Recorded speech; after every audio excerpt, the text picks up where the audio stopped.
We've all felt that instinctive cold chill shooting through our spine when we sense that something isn't right.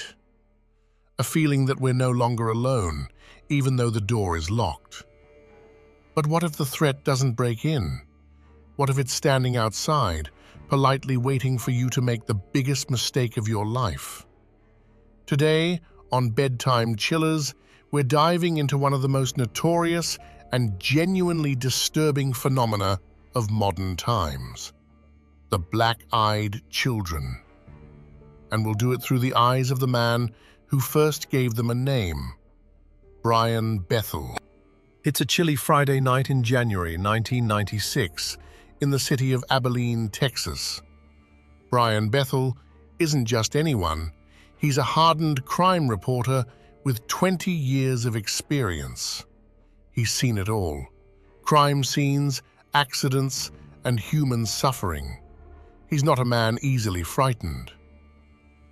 Brian is sitting in his car in a desolate parking lot outside an old movie theater. He's just writing a check to pay his internet bill, using the light from the theater's neon sign to see what he's doing. Suddenly, the silence is broken. It's not a loud noise, just a gentle, rhythmic tapping against the driver's side glass. Brian looks up, expecting to see a beggar or perhaps a guard. But outside stand two boys. They look to be between 10 and 12 years old. They wear hoodies pulled over their heads, hiding their faces in shadow. Brian immediately feels the air in the car grow heavy. All sound from the surrounding city seems sucked out of the atmosphere. It's as if he's suddenly underwater or in a vacuum. His heart begins to pound against his ribs, not for a logical reason, but out of a pure biological terror screaming at him to flee. He rolls down the window just a few inches. The older of the boys speaks. His voice is strangely adult, well articulated and calm, but it completely lacks the natural inflections of a child. He explains they want to see the movie at the theater, Mortal Kombat, but they've forgotten their money at home. He asks Brian for a ride to their mother's house. It's a simple request, but Brian is paralyzed. He notices the boys are standing completely still. They don't shift their weight. They don't blink. They lack any of the small movements that define a living human being. They are like two pale statues in the dark. The boy notices Brian's hesitation. His voice shifts from polite to demanding, almost hypnotic. "Come on, we're just kids," he says. "We don't have a gun. You have to let us in." Brian feels his own hand moving toward the door lock, as if he no longer owns his own body. A voice in his head seems to repeat the boy's words. The pressure in his skull increases. In a final effort to regain control, Brian forces himself to look the boy straight in the face. In that moment, all hope of a logical explanation dies. The boy's eyes are not human. There is no white sclera, no colored iris, no pupil. The entire surface of the eye is a single, solid mass of coal-black darkness. It's like looking into two empty holes leading straight down into an abyss. There is no reflection from the neon sign in those eyes, only a bottomless void that seems to swallow all nearby light. The boy realizes Brian has seen the truth. His expression contorts into an ice-cold rage. "We can't come in unless you invite us," he now hisses. "Let us in now." In a panic, Brian manages to tear his hand away from the lock, slams the car into reverse, and floors the gas. He tears out of the parking lot with tires screaming against the asphalt. He doesn't dare look in the rearview mirror until he's several blocks away. But when he finally does, the street behind him is totally empty. Despite only seconds having passed, There isn't a trace of the boys. When Brian got home, he locked every door, drew every curtain, and sat with a kitchen knife in his hand until sunrise. As a journalist, he did the only right thing. He wrote it all down and published it.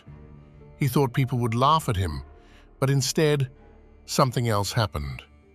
Stories started pouring in, from police officers in Oregon to nurses in Scotland.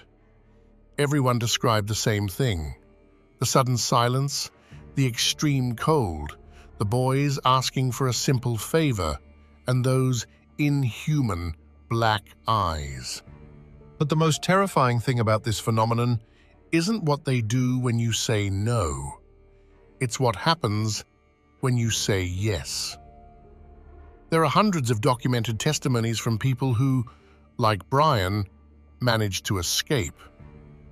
But there isn't a single first-hand account from someone who actually opened the door. There are no blog posts describing what happened in the back seat on the way to Mom's house. No police reports from victims who survived an encounter inside their homes.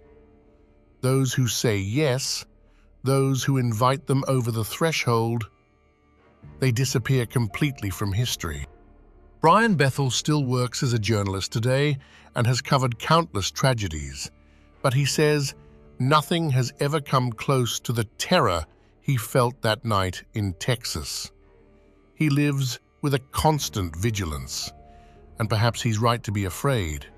A few years ago, he shared that he found 2 small handprints on his car window one morning. They were small prints, just like a child's, but they weren't on the outside of the glass, where the dust and rain are. They were on the inside. So next time you hear a knock on the door in the middle of the night, or see a child who seems a bit too polite and stands a bit too still on a dark street, trust your instinct. Never look them in the eyes. And no matter how much they beg, no matter how much they play on your conscience, never invite them in. Because once they have your permission, there is nowhere left to run. Story number 2. The Doomed Heart and the Mystery of Sonny Graham. Imagine you're given a second chance. Your body is giving up. The light is slowly fading, but at the last second, a door opens. You get a new heart, a new engine, a new opportunity to live, love, and see the sun rise. Most would call it a miracle, but for Sonny Graham, the miracle became the start of a nightmare that even science can't fully explain. This isn't just a medical story, it's a tale of invisible threads, of memories that refuse to die, and of a heart that seemed to have its own dark agenda. This is the story of the Doomed Heart. We rewind to September 1995. The place is South Carolina. Sonny Graham is 57 years old, and he's dying. He's a man everyone likes, a steady, warm person, married to his wife for 38 years. But his own heart has been hit by an aggressive virus. It's enlarged, sluggish, and can barely pump blood through his veins. He's lying in a hospital in Charleston, waiting for a phone call that will likely never come. But simultaneously, just a few miles away, a tragedy unfolds. A 33-year-old man named Terry Cottle has reached the end of the road. Terry is described as a passionate man, but he's plagued by inner demons and a jealousy that sometimes consumes him. This night, the darkness becomes too heavy. Terry takes a pistol, puts it to his head, and pulls the trigger. Terry dies, but his heart is young and strong. It keeps beating, and in that moment, the fates of 2 men are intertwined forever. When Sonny Graham wakes up after the operation, he feels like a new man. He's grateful, he's filled with a zest for life.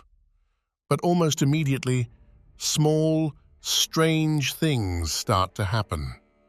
Things Sonny can't explain. It started with the simplest things. Taste buds that suddenly changed overnight. Sonny had hated hot dogs his entire adult life.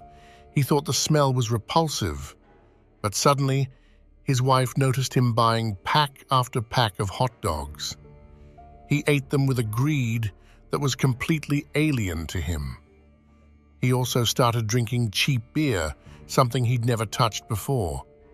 It didn't stop at food. Sonny, always a calm and rational man, noticed his temperament shifting. He became more impulsive. His friends noted he started using words and expressions he'd never used before. Even his handwriting changed. It became messier, more forced, almost identical to a person he had never met. But there was one feeling that overshadowed everything else. A magnetic pull. An obsession with knowing who had saved him. Despite the hospital advising against contact, Sonny wrote a letter to the donor's widow, Cheryl Cottle. He had to meet her.